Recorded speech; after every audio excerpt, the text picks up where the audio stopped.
નમસ્કાર મિત્રો આજે આપણે વાત કરીશું કે જો તમે 2026માં જો ચાંદીમાં રોકાણ કરવા માંગતા હોય તો તમારા માટે આ બેસ્ટ વિડીયો જે છે સાબિત થઈ શકે છે। એટલા માટે સાબિત થઈ શકે બેસ્ટ વિડીયો કે અત્યારે દિવસે ને દિવસે મિત્રો ચાંદીના ભાવ જે છે દિવસે દિવસે વધતા રહેલા છે। ઘટવાની હમણાં કોઈ પણ સંભાવના દેખાતી નથી, કારણ કે એક વર્ષની અંદર જે છે ગયા વર્ષે જે છે એ 95,000 ચાંદીના ભાવ હતા, પરંતુ અત્યારે ભાવ જે છે ચાંદીના ભાવ 4 લાખની આસપાસ જે છે ચાંદીના ભાવ થઈ ગયા છે। તો આજે આપણે વાત કરવાની છે મિત્રો ટાટા સિલ્વર ETF જે છે, ટાટાનો એક સિલ્વર ETF છે, તો એના વિશે વિગતવાર વાત કરવાના છે, જેણે છેલ્લા એક વર્ષની અંદર 283% રિટર્ન આપ્યું છે। છેલ્લા એક મહિનાની અંદર જે છે 54% રિટર્ન આપ્યું છે। અને ઓન એન એવરેજની વાત કરીએ, મતલબ કે અત્યાર સુધી જ્યાંથી શરૂ થયો ત્યાંથી અત્યાર સુધીની વાત કરીએ તો 113-14% રિટર્ન જે છે આપ્યું છે। मतलब कि अनेक गणा जैसे पैसा थी सके छे। परंतु आ विडियोना माध्यमथी आपणे Tata silver ETF direct growth विषे आपणे संपूर्ण माहिती मेळवशुं અને સાથે સાથે એ પણ વાત કરીશું કે ETF એટલે શું અને કોઈ પણ ETF લેતા પહેલા કઈ કઈ બાબતોનું ધ્યાન રાખવું જોઈએ, ચાંદીના ભાવ જે છે દિવસે ને દિવસે વધતા કેવી રીતે રહેલા છે, તમામ માહિતી આપણા વિડીયોના માધ્યમથી જાણીશું મિત્રો। તો વિડીયોને લાસ્ટ સુધી જોતા રહેજો। તો ચાલો શરૂ કરીએ। तो विगतवार बात करवाना है मित्रों आपणे, अने जे ETF विषे आपणे जे बात करवाना है तो एनुं नाम पण एक वखत फरी एक वखत तमने जणावी दो कि Tata silver ETF FOF direct growth. तो एना विषे आपणे संपूर्ण माहिती जाणीशुं, परंतु सौ प्रथम आपणे ए जाणीशुं मित्रों कि ETF एटले शुं कहेवाय। तो ETF नुं फूल फॉर्म थाय छे एक्सचेन्ज ट्रेड फंड। जो तमारे शेर बजार में रोकाण करवुं होय तो क्या शेरो लेवा छे, के खरीदवा, क्यारे वेचवा जोईए, बराबर। तो आ प्रमाणेनुं प्रोपर तमारी पासे नॉलेज होवुं जोईए, परंतु ETF जे छे तेमां खास नॉलेजनी जरूर पड़ती नथी, बराबर। सरळताथी तमे लई शको छो अने सरळताथी जे छे तमे वेची पण शको छो। सरळ भाषामां बात करीए कि भाई ETF एटले शुं, तो ETF जे छे तो ए म्युच्युअल फंड अने शेर स्टॉक जे छे तो ए बंनेनुं मिश्रण छे। ETF जैसे केवी रीते काम करे छे तो एना विषे थोड़ुं एक उदाहरण तरीके तमने जणावी दो मित्रों कि धारो कि तमारे निफ्टी टॉप 50 कंपनीओमां रोकाण करवुं छे, तो अलग अलग कंपनीना अलग अलग शेर तमारे लेवा पड़े छे अने एमां खूब ज समय पण लागे छे अने पैसा पण तमारा जाय छे। परंतु तेनो ETF जे छे खरीदो छो तो तमे एक साथे बधी 50-50 कंपनीओनो पैसा जे छे रोकाण थई जता होय छे अने बहु ओछा पैसामां जे छे तमे रोकाण करी शको छो। 5,000 रुपयाथी तमे शरूआत करी शको छो। तो आ जे छे ETF ना फायदाओ। अने बीजी वस्तु जे छे कि ETF जे छे तमे गमे त्यारे पण तमे वेची शको छो अने गमे त्यारे लई शको छो। एमां चार्ज जे छे जे पण होय ए तमारो लागतो होय छे एक्सपेन्स रेशियो, परंतु वेची अने लई शको छो। जो तमे लेवा जता होय मित्रों तो अत्यारे 1 किलोना भाव जे छे लगभग 4 लाखनी आसपास एना भाव छे। जो कि आज भाव घट्या छे, बराबर, परंतु 4 लाखनी आसपास एना भाव छे। तो आ प्रमाणे जे छे तमारे चांदी खरीदी होय तो एना माटे खूब ज पैसा पण जोईए छे अने एना माटे जे छे सेफ्टी पण तमारा घरनी अंदर लॉकर पण राखवुं पड़े छे। परंतु ते चांदीना जे छे ETF जे छे तमे खरीदो छो, बराबर, कोई पण कंपनीनो आपणे टाटा जे छे थोड़ुं सारुं छे तो एनी आपणे वात चर्चा करवाना छे।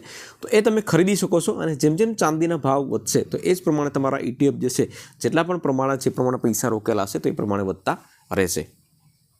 खास કરીને મિત્રો એ તમને જણાવી દઉં મિત્રો કે આ વિડીયો જે છે પૂરો થાય ત્યાર પછી તમારે જો વિશેષ માહિતી જોઈતી હશે તો તમારે આ આર્ટિકલ જે છે એની લિંક હું નીચે ડિસ્ક્રિપ્શન બોક્સમાં રાખી દઈશ, તો ત્યાંથી તમે પૂરી માહિતી એક બે વખત વાંચો એટલે પૂરી માહિતી તમને મળી જશે। અને બીજી એક વસ્તુ તમને કે આમાં કોઈ રોકાણ કરવાની સલાહ નથી આપવામાં આવતી, પરંતુ તમને એક ટાટા સિલ્વર વિશે એક સચોટ માહિતી મળી રહે એના માટે જે છે આપણે આ પ્રયત્ન કરી રહ્યા છે। તો ટાટા સિલ્વર ETF જે છે તેની મુખ્ય માહિતી, મુખ્ય વિશેષતાઓ જે છે એના વિશે વાત કરીએ આપણે। તો ટાટા સિલ્વર ETF લોન્ચ જે છે એ 12 જાન્યુઆરી 2024 થયો હતો। ફંડ સાઇઝની વાત કરીએ જેને આપણે શેર માર્કેટની ભાષામાં AUM એસેટ અંડર મેનેજમેન્ટની વાત કરીએ તો એ 798 કરોડ રૂપિયા છે અત્યાર સુધીનું। એક્સપેન્સ રેશિયો જે છે 0.20% છે, જે અન્ય કોમોડિટી જે ફંડ જે છે તો તેની સરખામણીમાં ઘણો બધો વ્યાજબી કહી શકાય। NAV मतलब कि नेट एसेट वेल्यू जैसे કેટલી છે તો 30 જાન્યુઆરી 2026ના રોજ જે છે 47 રૂપિયા જે છે જે એક યુનિટની કિંમત હોય છે। બેન્ચમાર્ક છે શું છે તો કે ભાઈ ચાંદીની સ્થાનિક કિંમત જે છે એ વધઘટ જે છે જે પ્રમાણે થતી હોય તો એ જ પ્રમાણે આમાં વધઘટ થતી હોય છે। ફંડ મેનેજર જે છે તપન પટેલ છે, બરાબર, એનું શિક્ષણ જે છે તમે અહીં જોઈ શકો છો, તેનો અનુભવ જે છે તમે વાંચી શકશો, તો એ તમે આ આર્ટિકલમાં તમે પૂરી માહિતી મેળવી શકશો। હવે વાત કરીએ મિત્રો આપણે કે ચાર્જ અને ટેક્સ જે છે તો એ કેટલો લાગશે, તો એના વિશે પણ આપણે થોડી વાત કરી લઈએ આપણે। તો એક્ઝિટ લોટનો ચાર્જ જે છે કે ટાટા મ્યુચ્યુઅલ ફંડ દ્વારા સૂચવ્યા પ્રમાણે 7 દિવસની અંદર તમે વેચી નાખો તો 0.50% ચાર્જ લાગશે અને 7 દિવસ પછી તમારે કોઈ પણ પ્રકારનો ચાર્જીસ લાગશે નહીં।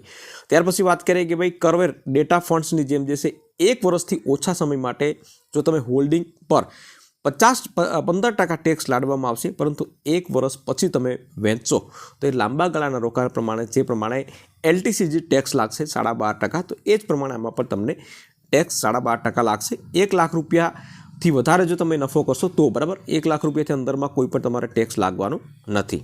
ત્યાર પછી વાત કરીએ ટાટા સિલ્વર ETF જે છે તો રોકાણના 2 પ્રકારો છે. 2 પ્રકારથી તમે રોકાણ કરી શકો છો. એક છે SIP અને બીજું જે છે લમસમ ઇન્વેસ્ટમેન્ટ. SIP જે છે તેમાં તમે ફક્ત 150 રૂપિયા હર મહિને રોકી અને આમાં શરૂઆત કરી શકો છો. બીજું જે છે લમસમ ઇન્વેસ્ટમેન્ટ, તો લમસમ ઇન્વેસ્ટ જે છે એ મિનિમમ 5000 રૂપિયાથી શરૂઆત કરી શકો છો. લમસમ ઇન્વેસ્ટમેન્ટ જે છે તો એમાં એક જ વખત રોકાણ કરવાનું હોય છે. મેક્સિમમ આમાં કોઈ પણ પ્રકારની લિમિટ નથી, બરાબર. ત્યાર પછી વાત કરીએ કે છેલ્લા વર્ષોમાં ટાટા સિલ્વર ETF જે છે તો એણે કેટલું રિટર્ન આપ્યું છે. લાજવાબ રિટર્ન આપ્યું છે મિત્રો. છેલ્લા 6 મહિનાની વાત કરીએ આપણે તો 189% રિટર્ન આપ્યું છે. છેલ્લા 1 વર્ષમાં 261થી પણ અત્યારે તો વધારે છે, બરાબર, 283% જે છે રિટર્ન આપ્યું છે. અને અત્યાર સુધી કુલ રિટર્નની વાત કરીએ આપણે 2024થી અત્યાર સુધી તો 109% રિટર્ન આપ્યું છે. તો લાજવાબ રિટર્ન રહ્યું છે મિત્રો. અને એના ઉપર જ આપણે એક ઉદાહરણ આપણે જોશું આપણે કે એક ઉદાહરણથી પૂરા પ્લાનને આપણે સમજી લઈશું કે માની લો કે આજે ટાટા સિલ્વર ETFમાં તમે 50,000 રૂપિયાનું રોકાણ કરો છો, તો અત્યાર સુધી રોકાણ કેટલું આપ્યું છે, એવરેજ રિટર્ન કેટલું આપ્યું છે, વળતર 109% આપ્યું છે. પરંતુ માની લો કે ભવિષ્યમાં 109% તો ન આપે, પરંતુ ખાલી 30% રિટર્ન જે છે આપે ટાટા સિલ્વર, તો કેટલું મોટું ફંડ તમારું બની શકે છે એના વિશે આપણે અહીં કેલ્ક્યુલેશન જે છે એ આપેલું છે કોષ્ટકમાં. એની ગણતરી આપેલી છે કે ફક્ત 5 વર્ષ માટે તમે 50,000 રૂપિયા રોકો તમે અને 30% રિટર્ન તમને મળે, બરાબર, તો તમારું વ્યાજ કેટલું થશે 1,35,647 રૂપિયા. અને ટોટલ અમાઉન્ટ એમાં 50,000 રૂપિયા આપણે એડ કરીએ તો 1,85,000 રૂપિયા કરતાં પણ વધારે થાય છે. એ જ 50,000 રૂપિયા તમે 10 વર્ષ સુધી તમે પૈસા રોકો તો તમે જોઈ શકો છો 6,39,000 રૂપિયા તમારો થશે. અને ટોટલ અમાઉન્ટની વાત કરીએ તો 6,89,000 કરતાં પણ તમારું અમાઉન્ટ વધારે થશે. તે જ 50,000 રૂપિયા તમે 15 વર્ષ સુધી તમે રોકાણ કરી રાખો તો ટોટલ અમાઉન્ટ તમારું વ્યાજ થઈ જશે 25,09,000 રૂપિયા. અને ટોટલ એમાં 50,000 એડ કરીએ મિત્રો આપણે તો 25,59,000 રૂપિયા તમારા ટોટલ અમાઉન્ટ થઈ શકે છે. અને એ જ 50,000 રૂપિયા જો 25 વર્ષ સુધી તમે જમા રહેવા દો મિત્રો તો તમે જોઈ શકો છો ટોટલ આંકડાની વાત કરીએ આપણે 3,52,82,000 રૂપિયા જે છે તમારો એટલા અમાઉન્ટ આસપાસ તમારા થાય છે. તો આ પ્રમાણે જે છે અંદાજિત રિટર્ન છે, આમાં કોઈ ફિક્સ નથી મિત્રો, પરંતુ 109% રિટર્ન આપ્યું તો તમે એટલું કદાચ તમને ભવિષ્યમાં આપે, બરાબર, તો એટલું થઈ શકે છે તમારું. તે જ પ્રમાણે મિત્રો તમે ટાટા સિલ્વર ETFમાં તમે હર મહિને 500 રૂપિયાની SIP કરાવી હોય અને 25 વર્ષ સુધી તમે કન્ટિન્યુ રાખો અને 30% જો રિટર્ન મળે, બરાબર, તો 25 વર્ષના તમારે ટોટલ રોકાણ થયેલી રકમ જે છે 1.5 લાખ રૂપિયા છે. પરંતુ તેની સામે વળતર કેટલું છે, અંદાજિત વળતર જે છે 1,61,00,000 કરતાં પણ વધારે છે. અને એમાં 1.5 લાખ રૂપિયા ઉમેરીએ તો 1,62,63,00,000ની આસપાસ તમારું થઈ જતું હોય છે. તો આ છે મિત્રો મ્યુચ્યુઅલ ફંડની તાકાત, કારણ કે મ્યુચ્યુઅલ ફંડની અંદર ચક્રવૃત્તિ વ્યાજદર તમને મળે છે અને એટલા જ માટે જે છે મોસ્ટ ઓફલી લોકો જે છે અત્યારે SIP કરતા હોય છે. હવે વાત કરીએ મિત્રો આપણે કે કોઈ પણ તમે સિલ્વર અથવા તો ગોલ્ડ ETF લો, બરાબર, તો એના કઈ બાબતોનું તમારે ખાસ ધ્યાન રાખવું જરૂરી છે. તો એના વિશે થોડી ચર્ચા કરી લઈએ આપણે. તો સૌપ્રથમ તો જે છે એનો એક્સપેન્સ રેશિયો જે છે કે તમારા ફંડને મેનેજ કરવા માટે જે એક્સપેન્સ રેશિયો જે છે, ચાર્જ જે છે એ ઓછો હોવો જોઈએ. ઓછો હોય તો લાંબા ગાળામાં તમારું ઘણું બધું વધારે રિટર્ન મળે છે. જેમ કે ટાટા સિલ્વર ETF જે છે તો એનો એક્સપેન્સ રેશિયો જે છે ફક્ત 20% છે. અહીં તમે જોઈ શકો છો 20% જે છે તો એ અન્ય કોમોડિટી ફંડ્સ કરતાં ઓછો છે. તો એ પ્રમાણે ઓછો હોય તો તમારે લઈ શકો છો. ત્યાર પછી બીજી વાત કરીએ આપણે અહીંયા કે લિક્વિડિટી મતલબ કે વોલ્યુમ જે છે એ હોવું જોઈએ. વોલ્યુમ કેટલું છે એ પણ તમારે જોવું જરૂરી છે. વોલ્યુમ મતલબ કે તાત્કાલિક વેચાતા હોય, તાત્કાલિક લેવાતા હોય, બરાબર, તો તમે ગમે ત્યારે પણ તમે લઈ અને તમારે વેચવું હોય તો તમે વેચી શકો છો. પરંતુ વોલ્યુમ ઓછું હોય તો તમે એક વખત લીધા પછી જે છે તમે ઘડીકમાં વેચી ન શકો. તો વોલ્યુમ ચેક કરવા માટે તમારે NSEની ઓફિશિયલી વેબસાઇટ જે છે એમાં તમારે જઈ અને તમારે કોઈ પણ ETF સર્ચ કરશો એટલે એની નીચે જે છે આખી હિસ્ટ્રી આવી જશે. અહીં NSE લખેલો છે, એના ઉપર તમે ક્લિક કરી શકો છો. ત્યાર પછી ત્રીજું ઓપ્શન જે છે ટ્રેકિંગ એરર મતલબ કે કેવી રીતના હોય છે કે ભાઈ ETFના ભાવ અને વાસ્તવિક ધાતુના ભાવ, દાખલા તરીકે તમે સિલ્વરનો ETF લીધો હોય, બરાબર, તો સિલ્વરનો ETFના ભાવ અને જે સિલ્વર ચાંદી જે છે અત્યારે 4 લાખ ભાવ છે, બરાબર, તો એને આસપાસ હોવો જોઈએ. મતલબ એમાં તફાવત એટલો બધો ન હોવો જોઈએ. ટ્રેકિંગ એરર જે છે એમાં બહુ મોટો તફાવત હોય તો એવા ફંડ જે છે ETF લેવા ન જોઈએ. તફાવત ન હોય તો એ સૌથી શ્રેષ્ઠ જે છે ETF કહેવામાં આવે છે.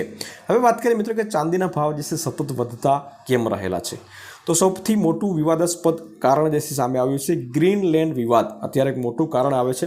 ત્યાર પછી ચાંદીના ઘરેણાની સાથે સાથે જે છે અન્ય ઉદ્યોગોમાં પણ હવે એનો ઉપયોગ ભરપૂર માત્રામાં થવા વળગ્યો છે, એટલા માટે એના ભાવ વધે છે. જેમ કે solar energy, electric vehicle, solar panel, electric વાહનો, ત્યાર પછી સેમી કન્ડક્ટર ઉદ્યોગમાં પણ ચાંદીનો ઉપયોગ થાય છે. AI ટેકનોલોજી જે છે તેના ઉપકરણોમાં ચાંદીનો ઉપયોગ થાય છે. 5G technology, semi conductor, AI સર્વરમાં પણ ચાંદીનો ખૂબ જ પ્રમાણમાં ઉપયોગ થાય છે અને એટલા જ માટે જે છે ચાંદીનો દિવસે ને દિવસે ભાવ વધતો રહેવાનો છે. ઘણા એક્સપર્ટ લોકો જે જણાવે છે મિત્રો કે ચાંદીનો ભાવ આવનારા સમયની અંદર 8 થી 9 લાખની આસપાસ પહોંચી શકે છે, બરાબર, પરંતુ એ ભવિષ્યની વાત છે. અત્યારે કોઈ દાવામાં કોઈ જે છે આપણે વિશ્વાસ કરી શકાય નહીં. ખાસ કરીને જે છે આમાં રોકાણ કરવાની કોઈ સલાહ નથી આપવામાં આવતી મિત્રો.